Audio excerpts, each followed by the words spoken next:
Have you ever watched someone decide you don't matter before you've said a single word? Not because of anything you did, just because of how you looked standing still. This is not a story about a seating mix-up at a private airport. This is the story of a woman who let two strangers humiliate her for 11 straight minutes, said almost nothing back, and then made a phone call that grounded 41 aircraft before the sun went down. Stay with me, because what happens to the man who started it isn't a punishment somebody handed down. It's a debt that finally came due. The Cavallo terminal at Scottsdale Air Park didn't look like an airport. It looked like a resort lobby that had wandered off and gotten lost near a runway. Saltillo tile, the color of dried clay, ran wall to wall, and the air smelled like piñon incense and cold-pressed grapefruit water from a dispenser nobody used because everyone in that room drank their own brand of everything. Low leather club chairs sat in loose clusters, facing floor-to-ceiling windows that framed the McDowell Mountains going purple at 4:12 in the afternoon. Dr. Naomi Calloway sat alone near the window, in the same chair she always took when she flew through here, third from the left, because it was the one spot in the room with its back to a blank wall and its front to the whole terminal. Old habit. Her father had taught her that without ever explaining why, sit where you can see the door. She wore a plain gray crewneck sweater, dark jeans, and a pair of scuffed brown boots that had crossed 3 continents and never once been polished for the occasion. No logos. No jewelry except one small thing pinned to the inside of her sweater's collar, tucked out of sight, a tarnished silver wings pin, the kind issued to Air Force ground crew in 1974, worn soft at the edges from 40 years of somebody's thumb rubbing over it before every flight. She was not famous the way actors are famous, but in the rooms that actually decided things, avionics conferences, FAA advisory panels, the boardrooms of 3 of the 5 largest commercial carriers in North America. The name Calloway meant something specific. She was the founder and CEO of Solborne Dynamics, the company whose flight safety software now ran quietly inside more than 6,000 aircraft. The invisible brain behind every smooth landing nobody thanks a computer for. Today, she wasn't that. Today, she was flying to Jackson Hole under the name Grace Whitfield, her mother's maiden name, on Solborne's Skyline, the small charter subsidiary she'd bought 18 months earlier, and never once flown as herself. She wanted the truth of the place, not the version employees performed for the boss, the version they gave a woman in a gray sweater, sitting by herself with a paperback. Watch that detail. The alias matters more than it sounds like it does right now. She hadn't planned to fly commercial-grade anonymous forever. It was supposed to be one trip, one data point, a single Tuesday stolen from a calendar that hadn't had an empty square on it in 6 years. Her assistant, Priya, had booked the seat under Grace Whitfield with a raised eyebrow and no questions. Because Priya had learned a long time ago that when Naomi Calloway wanted to disappear inside her own company for a few hours, the smartest thing anyone could do was hand her the ticket and stay out of the way. Naomi had grown up 40 minutes from a runway much less polished than this one, in a house where her father came home every evening still smelling faintly of jet fuel and hydraulic fluid, his knuckles permanently stained with something no soap ever fully lifted. Master Sergeant Elias Calloway had spent 26 years as ground crew on an Air Force flight line, the kind of job where a single missed torque spec could kill a pilot, and he had never once in all those years gotten the crew chief stripes he'd earned 4 separate times over.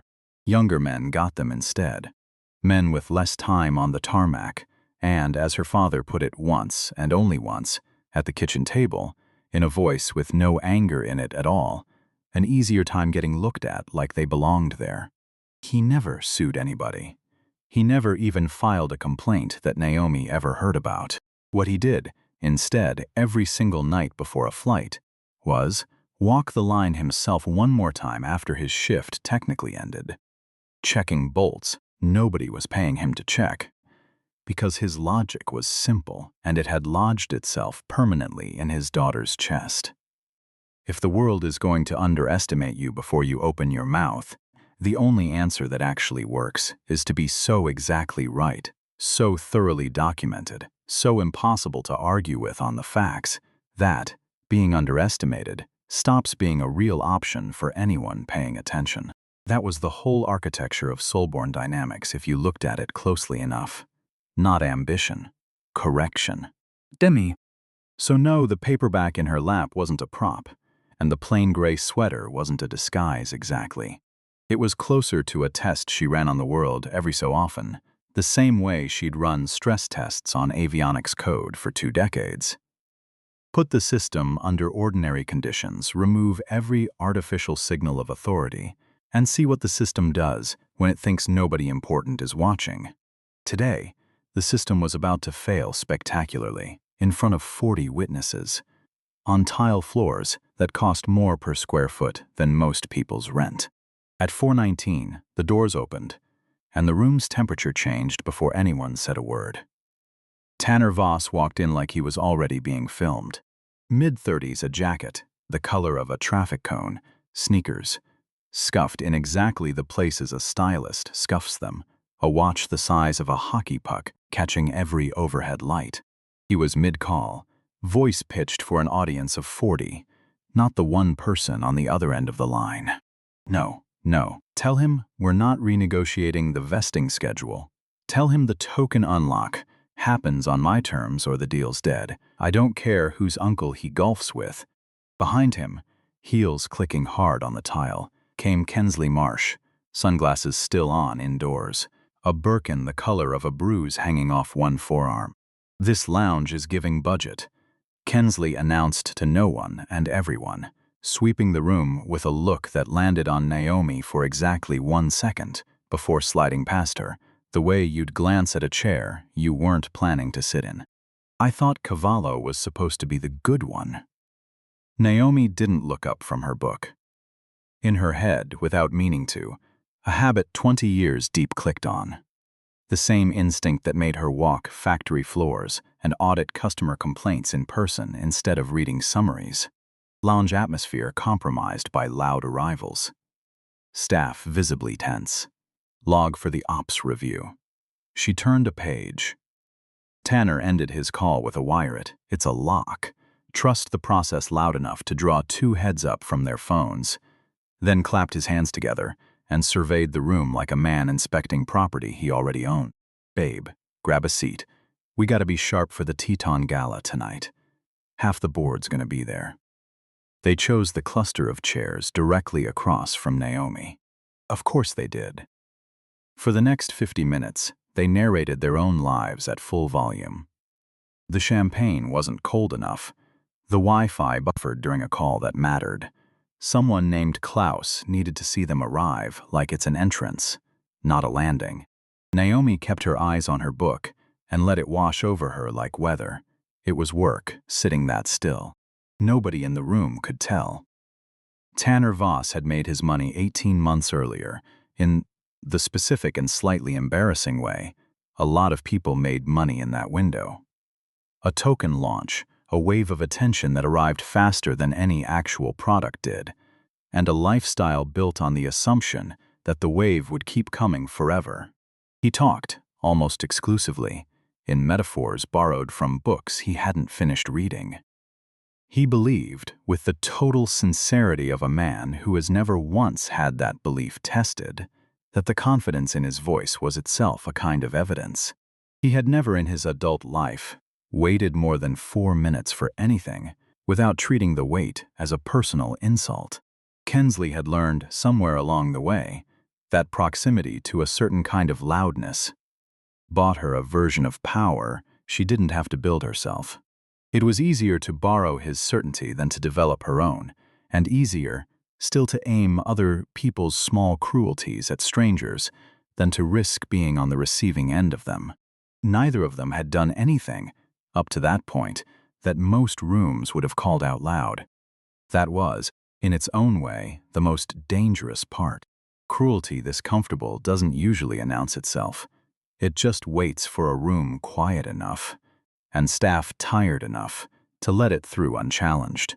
Here's the forward hook, so hold on to it. None of this, not 1 second of it, was the part that would matter. The part that would matter hadn't happened yet. It was still 40 minutes away, wearing a name tag that said Carly.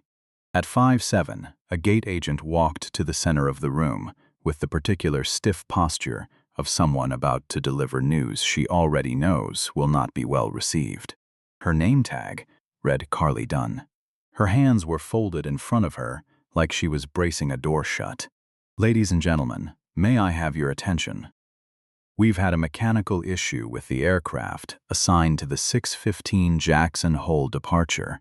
We've substituted a Gulfstream G450, which unfortunately seats 1 fewer passenger than the manifest requires. We are 1 seat oversold. A collective sigh moved through the room, the sound of people who had paid to never hear the word oversold again.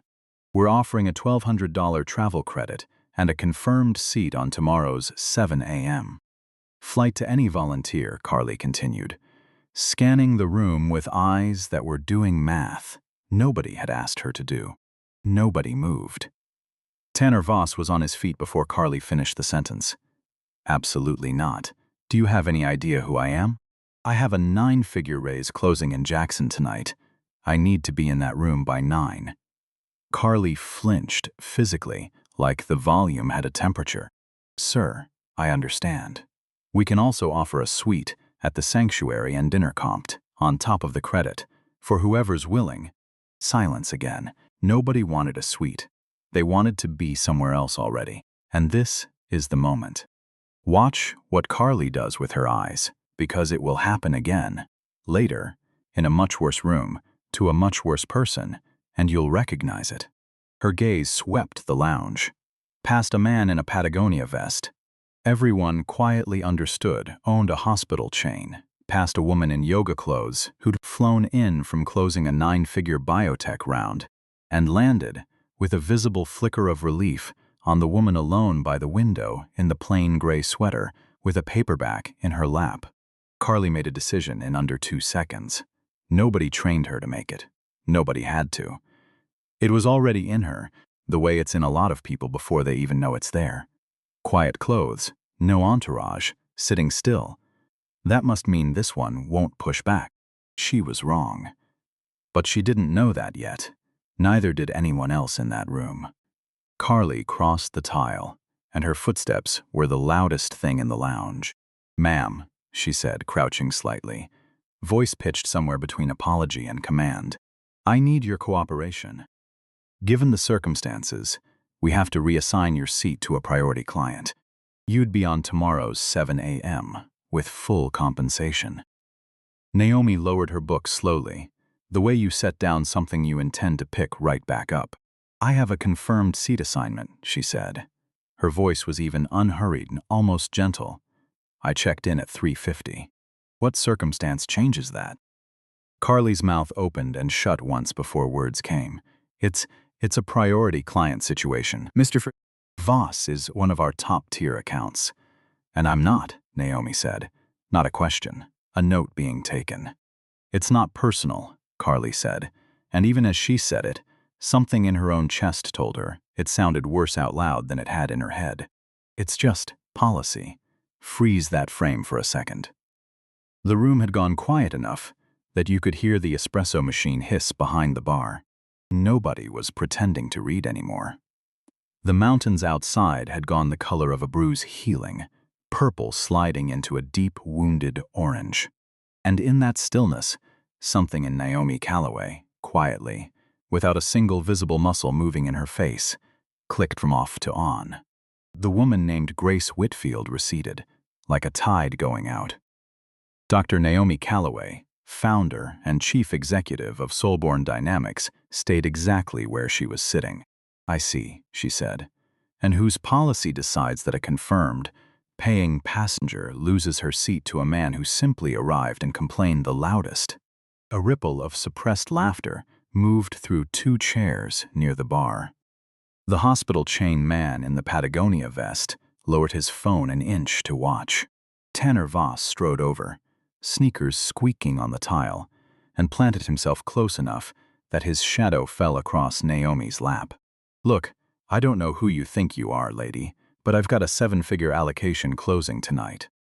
Your time is—" He gestured at the paperback in her hands. "Clearly not worth the same as mine." Kensley trailed behind him, sunglasses finally off, and delivered her contribution in a stage whisper meant to carry. She probably got her seat on points. Just call security and get her out. She's holding up the whole gala. Grant Pierce, sensing an opening, tried a softer approach that landed harder than either of the loud ones.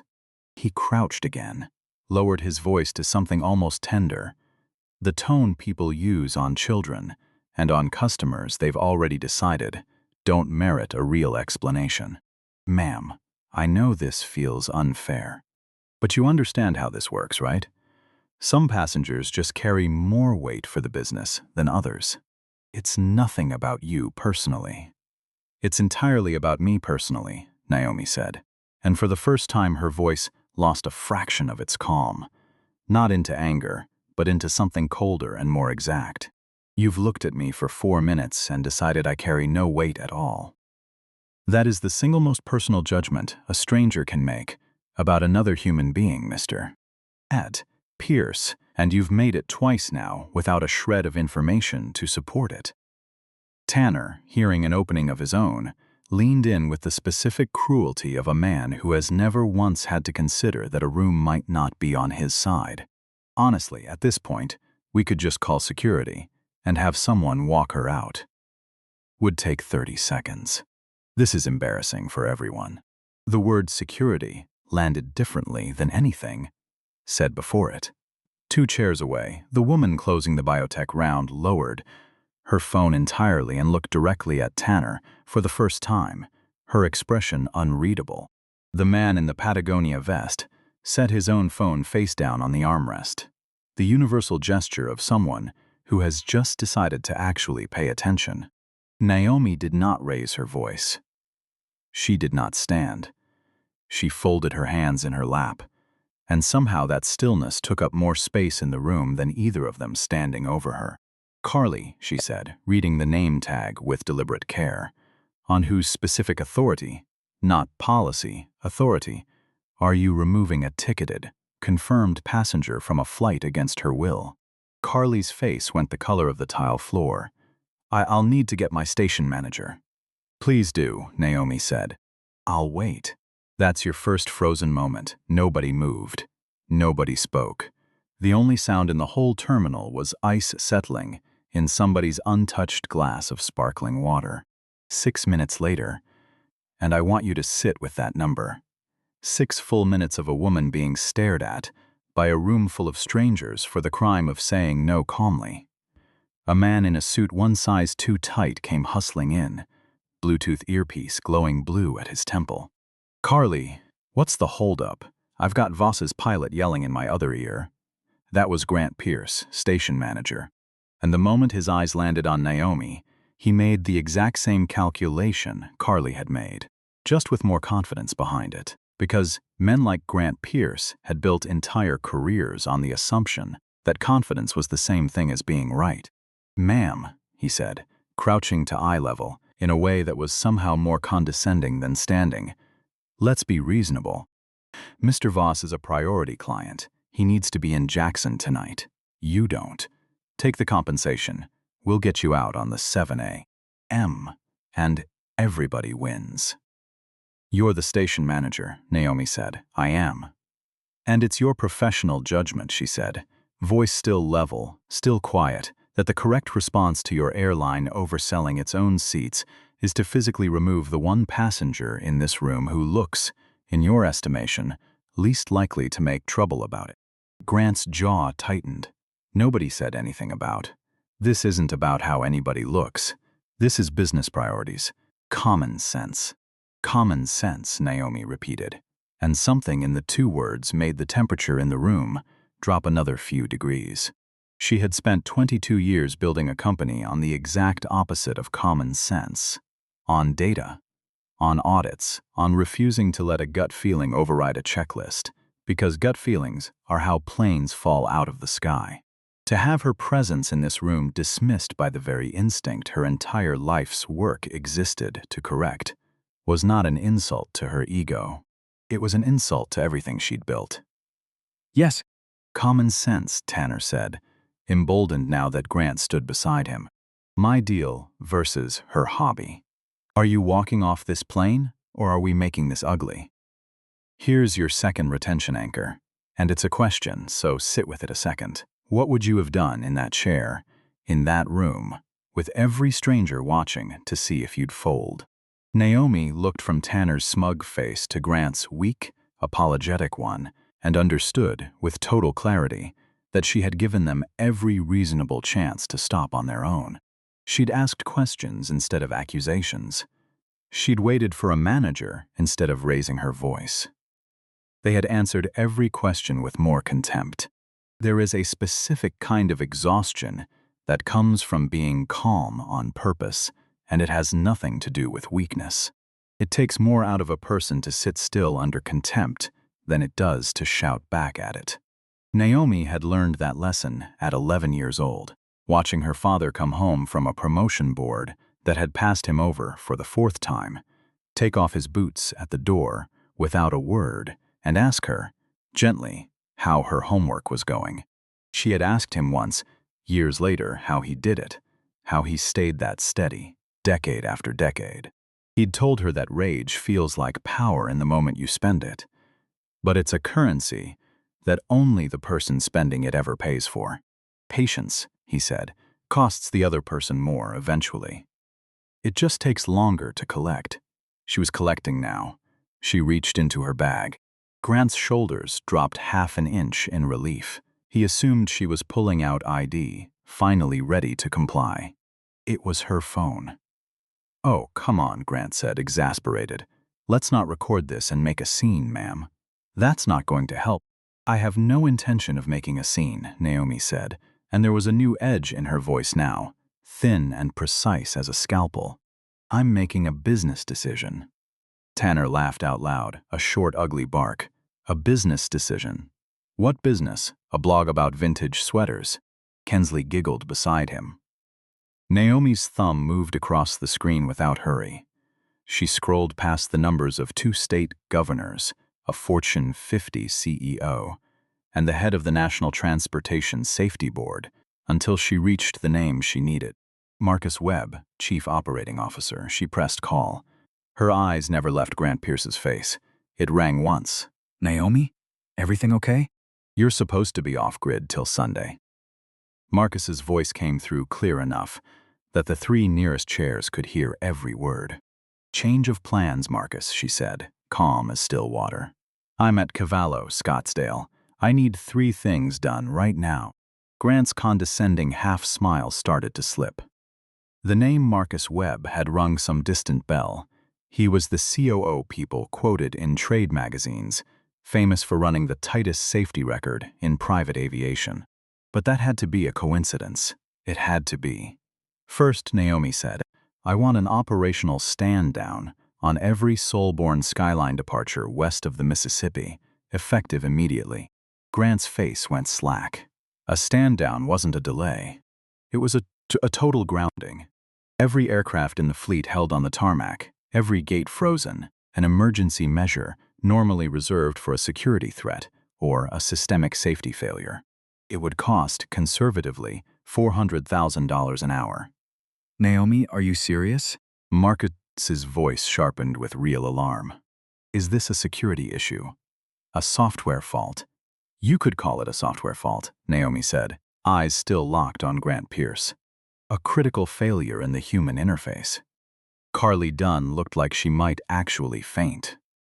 Tanner and Kensley had gone quiet for the first time since they'd walked in. Quiet in the specific way people go quiet when a joke they told stops being funny halfway through the laugh. Second, Naomi continued, pull every incident report filed against this location for the last 18 months. Everyone where a passenger was involuntarily bumped. I want names, dates, and Marcus. I want to know who those passengers were. There was a pause on the line, the sound of a man doing math he did not want to be doing. Naomi, if this is what I think it is. Third, she said, cutting gently across him, get me Grant Pierce's employment file and Carly Dunn's training record, and hold both. Nobody is fired yet. I want to understand what happened before anyone loses a job over it. That last sentence should have been the moment Grant Pierce felt relief. It was, instead, the moment he felt the floor actually give way, because it meant this woman, whoever she was, had already decided the story wasn't over, and she was building the record with the same cold precision she'd used to ask him 6 questions he still hadn't managed to answer. Who? Grant's voice cracked. Who exactly are you? Naomi lowered the phone, but didn't hang up. She let the silence sit for 3 full seconds. Your second frozen moment, the kind where you can hear the HVAC system cycle on, before she answered. I'm the person whose name is on the operating certificate hanging behind your gate desk, Mr. Pierce. Solborne Dynamics owns Solborne Skyline.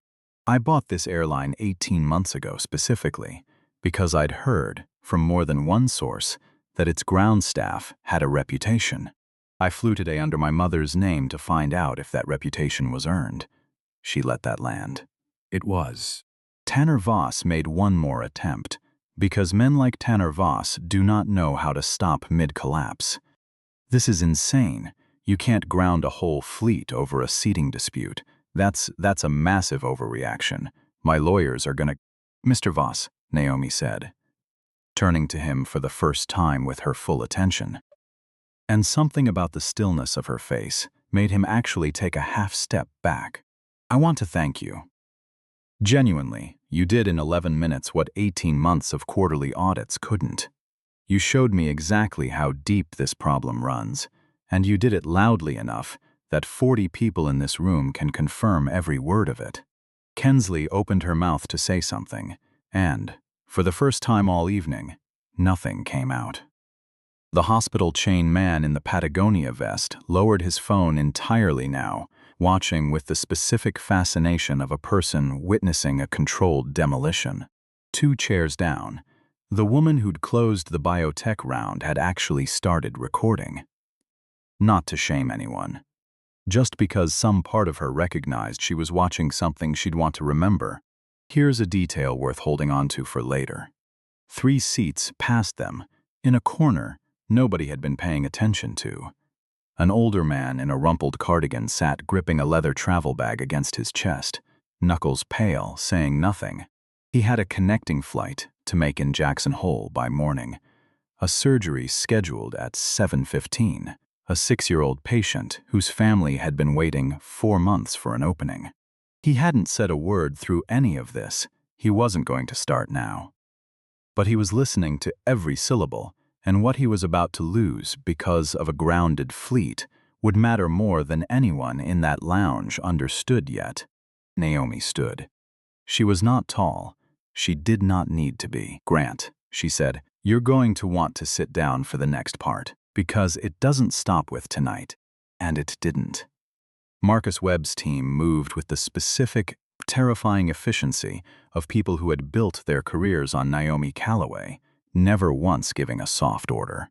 Within 4 minutes, every gate agent at Cavallo Terminal had a stand-down alert buzzing on their tablets.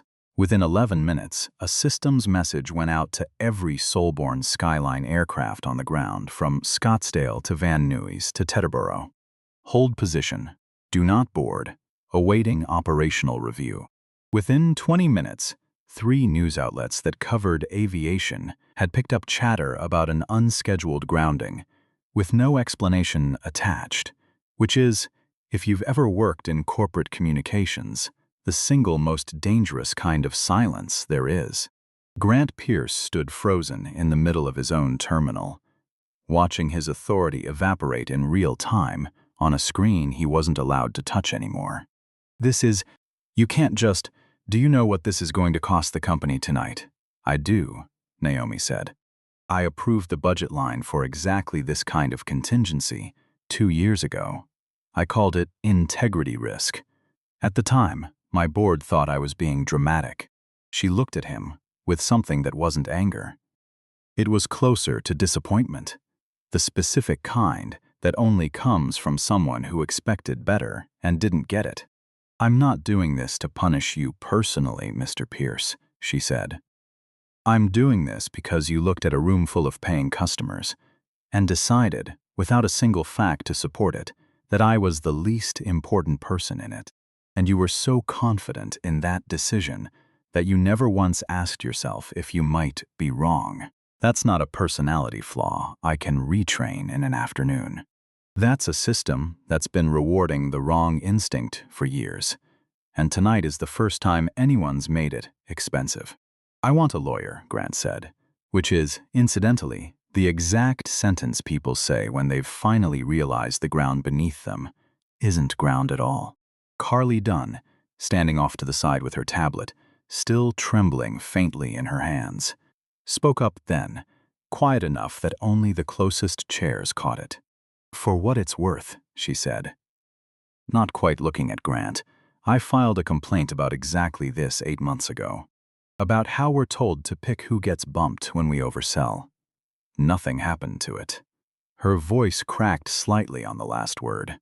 It was a small thing to say out loud, in front of the man who'd closed her complaint without reading it, and it cost her something to say it. Naomi filed that sentence away with the same care she'd have given a black box recording. Grant's face went through 3 distinct expressions in under 2 seconds. Disbelief, then something closer to betrayal, then a hardening that suggested he had already, somewhere in the back of his mind, begun rehearsing the version of this story where none of it had been his fault at all. "You're welcome to one," Naomi said. "You're also welcome to explain to him why the airline's own operating log will show you offering compensation to a confirmed passenger for a seat you had no legal right to reassign, in front of at least 6 witnesses, one of whom appears to have recorded it." The woman with the biotech round didn't even look up from her phone. She just gave a small nod.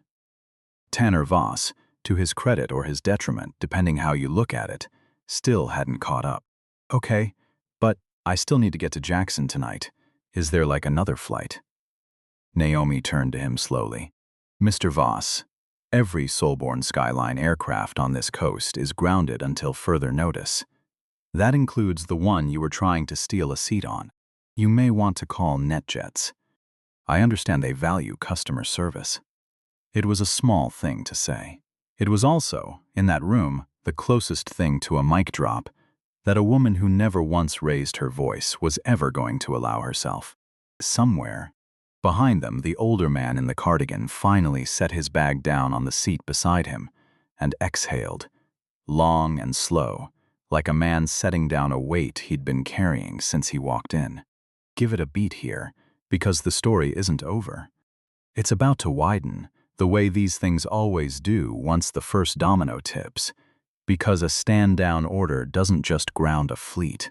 It opens a file, and the file Marcus Webb pulled up 20 minutes later wasn't about Grant Pierce at all. It was about a pattern." By 7:40 that evening, Marcus Webb called Naomi back, this time on video, his face lit by the pale glow of 3 monitors behind him at Solborne's Phoenix headquarters. "You were right to ask," he said, no preamble. "I pulled every involuntary bump filed at 4 of our top 10 terminals over the last 18 months. Cavallo alone has 11 incidents. In every single one, the passenger selected for removal was a person of color traveling alone, or with only one companion. Everyone. Compensation offered was always under the airline's maximum authorized threshold. Nobody flagged it because nobody was required to look at it that way." Naomi closed her eyes for a moment. Not surprise. Confirmation is a different feeling than surprise. Heavier and colder. "Grant Pierce has been station manager at Cavallo for 6 years, Marcus continued. Carly Dunn has been there 14 months. She's filed 2 internal complaints about training gaps in that time. Both were closed without action. By whom? By Grant Pierce." There it is. The second layer of the reveal. Not Naomi announcing who she is, but the company's own paperwork announcing, on its own, exactly what kind of manager had been running that terminal, and exactly how long the warning signs had been sitting in a drawer somewhere unread. I want Carly reinstated with full pay for tonight and this week's shift, and I want her enrolled in the leadership track, Naomi said.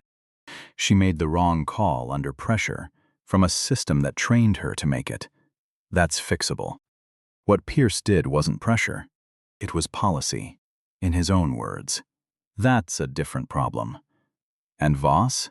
Naomi was quiet for a second, watching the mountains outside the window finish going dark. Let the world handle Mr. Voss.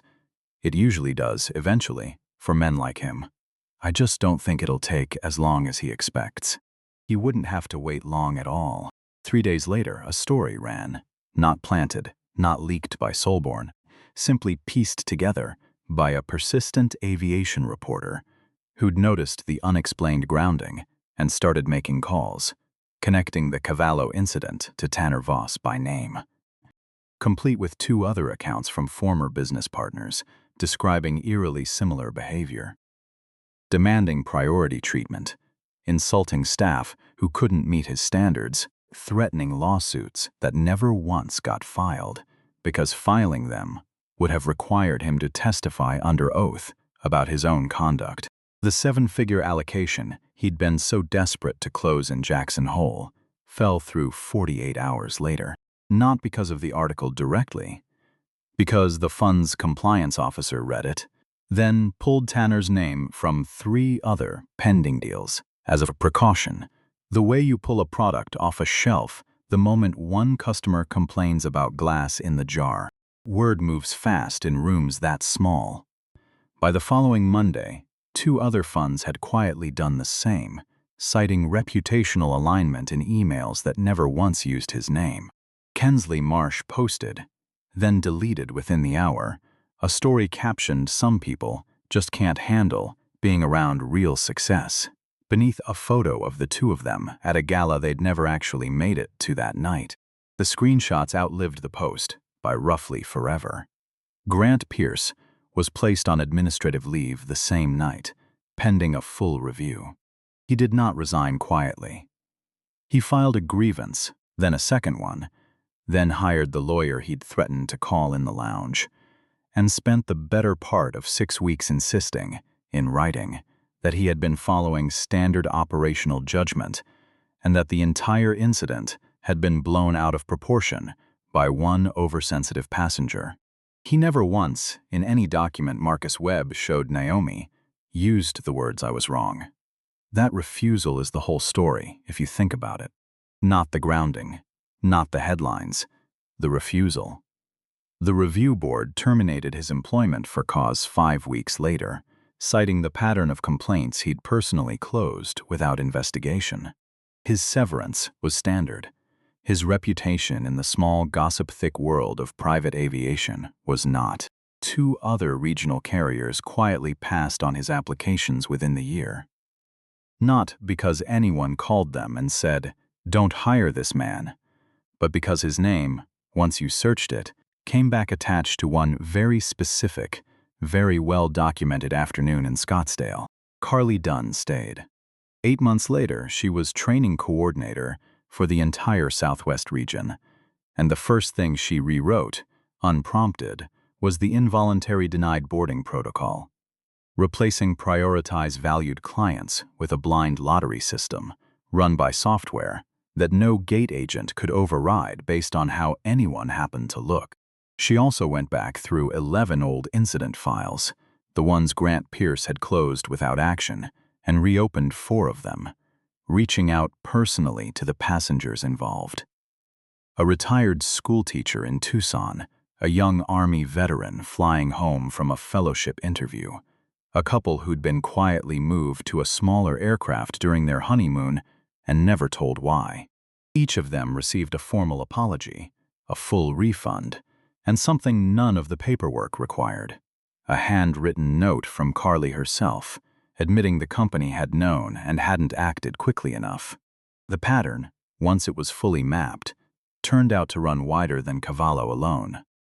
2 other regional stations, one outside Naples, Florida, one outside Charlotte, showed the same shape in their bump data once Marcus Webb's team ran the same audit nationwide. Both station managers were placed under review within the month. One resigned before the findings were final. The other, like Grant Pierce, chose to fight it in writing, insisting the numbers were coincidence, that correlation wasn't causation, that he'd simply been doing his job the way he'd always done it. He lost that argument too. Eventually, the way people usually do, when the only defense they have is the sentence, "I've always done it this way." The older man in the cardigan, Dr. Owen Bramwell, pediatric surgeon, though nobody in that lounge had known his name that night, did make it to Jackson Hole 11 hours later than planned, on a commercial re-dye Marcus Webb, personally rebooked and comped in full, once he learned who'd been sitting quietly in the corner the whole time. The surgery happened at 6 the next evening, instead of 7:15 that morning. It went fine. The 6-year-old recovered fully. 3 weeks after that, an email arrived in Naomi's inbox while she sat on a porch outside Jackson Hole, in the mountain air she'd been trying to reach the whole time this story had been happening around her instead of to her. Subject line, a note of thanks. Dr. Bramwell wrote that the surgery had gone well, that the boy was healing. He wrote that he'd flown Solborne's My Skyline again the following month, and the difference was immediate. Not scripted courtesy, something steadier than that, something that felt earned rather than trained. He wrote one line that Naomi read twice before setting the tablet down in her lap. What you did that night wasn't a punishment. It was a correction. There's a difference, and everyone in that room felt it. Her thumb found the small silver pin, still clipped to the inside of her collar, where she always kept it, and she pressed it once between 2 fingers, the way she'd done at every major decision of her adult life without ever quite deciding to make it a habit. Her father had worn a pin just like it for 26 years on an Air Force flight line, and he'd been passed over for the crew chief promotion 4 separate times by men with less experience and better luck at being taken seriously on site. He never once raised his voice about it. He came home, ate dinner, and told his daughter that the world would decide what she was worth before she opened her mouth, and her only real defense, the only one that ever actually worked, was to make the decision expensive to get wrong. She hadn't been trying to teach Grant Pierce or Tanner Voss a lesson that night in the lounge. She'd been doing exactly what her father taught her, sitting where she could see the whole room, saying no calmly, and letting the consequence do the talking. She refused to raise her voice to do herself. Somewhere in a co-working space in Austin, 6 months later, Tanner Voss was still telling the story his own way at dinner parties. A crazy woman overreacted, cost him a deal. HR gone insane, cancel culture, you know how it is now. Most people nodded along the first time they heard it. Fewer nodded the second time. Once they'd looked him up themselves and found the article, the screenshots, the quote from Carly Dunn's sworn statement, describing exactly what he'd said to a woman he assumed couldn't touch him. And, late one night, alone in an apartment that used to feel like proof he'd made it, he did something he never told anyone about. Because there was no version of the story where admitting it made him look like anything but exactly what he'd been that afternoon in Scottsdale. He looked up the flight manifest from that day. Anyone could request it. It was public record after the review, and found her real name for the first time. Dr. Naomi Calloway, founder, chief executive, not a hobby blogger, not a woman on points. He sat with that for a long time in the dark, the blue light of the screen, the only thing in the room. And for exactly one honest moment before he closed the laptop and told himself none of it mattered anyway. He understood, all the way down, that the woman in the gray sweater had never once been the small one in that room. He'd been wrong. He never said it out loud to another living soul. But he knew it, and some nights, that's the only sentence a man like that is ever going to get from himself. Kensley Marsh, for her part, resurfaced 9 months later on a different app, with a different last name attached to her handle, and a different story about who she used to be before she found her purpose in wellness. Nobody who'd been in that lounge believed the rebrand for a second, but nobody bothered correcting her either. Some kinds of reputation don't need defending. They just need time. And the internet has an excellent memory for exactly the wrong moments people hoped it would forget. Grant Pierce spent the better part of a year applying to management roles at 3 other regional carriers, and each time, somewhere between the second interview and the offer letter, the conversation simply stopped. Nobody ever told him why, not directly. He didn't need them to. He knew exactly which afternoon in Scottsdale kept following him from inbox to inbox. And the fact that he still, even then, referred to it privately as the incident that got blown out of proportion was the clearest evidence anyone could have asked for that some men learn only the shape of a consequence and never the shape of the mistake that caused it. Back on that porch outside Jackson Hole, Naomi set the tablet down beside her tea, now gone cold, and looked out at the Tetons catching the last orange light of the day. The pin caught the light too, small and tarnished, and exactly as it should be. She thought about the version of herself who'd walked into that lounge as Grace Whitfield, hoping quietly that the audit would come back clean. It hadn't, but 11 minutes of somebody else's cruelty had told her more about her own company than 18 months of spreadsheets ever could. And that, in the end, was worth more than the $400,000 an hour it had cost her to find out. A cold wind moved down off the mountains, and she pulled her sweater tighter, and, for the first time in longer than she wanted to admit, she felt something close to still. Her phone buzzed once more on the table beside her. Priya, confirming tomorrow's schedule, was, for once, entirely empty. Naomi didn't answer right away. She just sat there a while longer, the small silver pin catching the last of the light, and let the mountain go dark around her without reaching for a single thing to fill the quiet. Some debts, she thought, don't get paid back with an apology. They get paid back with the version of a place or a person that finally has to become honest, whether it wanted to or not.